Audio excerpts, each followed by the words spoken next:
আমাদের আগরতলায় আমাদের দূতাবাস হাই কমিশন অফিস ঘেরাও করেছে এবং তা এটা তছনছ করেছে। এখানে আমাদের জাতীয় পতাকা পোড়ানো হয়েছে। এগুলির প্রতিবাদে আমরা আজকে বিক্ষোভ মিছিল করেছি।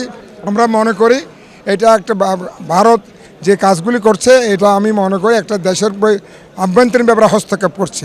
সুতরাং তারা এই কাজ থেকে বিরত থাকবে এবং দুই দেশের যে আমরা একটা বন্ধুত্বপূর্ণ পরিবেশ আছে সেটা বজায় রাখবে।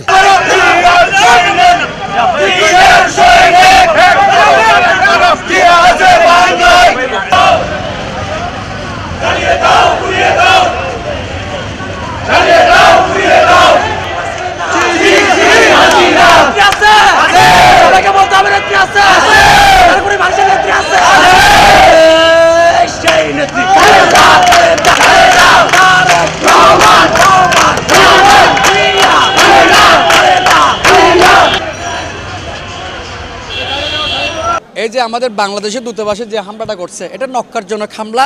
আমি মনে করি এটা যদি ইন্ডিয়ার মধ্যে এটা যদি আজকে বাংলাদেশে যে ঘটনা ঘটতো, আমার মনে হয় সারা বিশ্বের পুরো ইন্ডিয়া থেকে শুরু করে সারা বিশ্বের মধ্যে এটা প্রতিবাদ নিন্দা জানাতো। ঠিক তদরূপ আমাদের বাংলাদেশে এখন শান্ত শিষ্ট আছে বিদায়, আমরা ভদ্রতার পরে দিচ্ছি বিদায় আজকে বাংলাদেশ সংখ্যালঘু এখন নিরাপদ আছে। আমরা যেমনি মুসলমানরা যে বসবাস করতেছে, ঠিক তেমনি হিন্দু বৌদ্ধ খ্রিস্টান যারা সবাই একই রকমের সব সুযোগ সুবিধা পাচ্ছে। কিন্তু ইন্ডিয়াতে যে অবস্থাগুলো করতেছে, আমাদের মুসলমানদের উপর অত্যাচার নিপীড়ন করেছে, এটা আমরা তীব্র নিন্দা প্রতিবাদ জানাচ্ছি।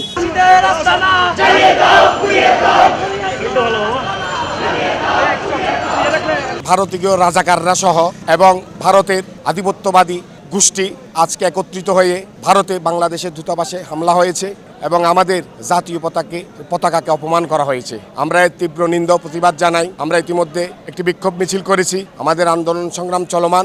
আমরা ভারত বিরোধী, ভারতের আধিপত্যবাদ বিরোধী এবং ভারতের রয়ের বিরুদ্ধে, বাংলাদেশে যারা ভারতের রাজাকাররা আছে তাদের বিরুদ্ধে আমাদের আন্দোলন সংগ্রাম চলমান থাকবে। ইনশাল্লাহ আমরা আমাদের এই অপমানের প্রতিশোধ নিয়েই ছাড়ব।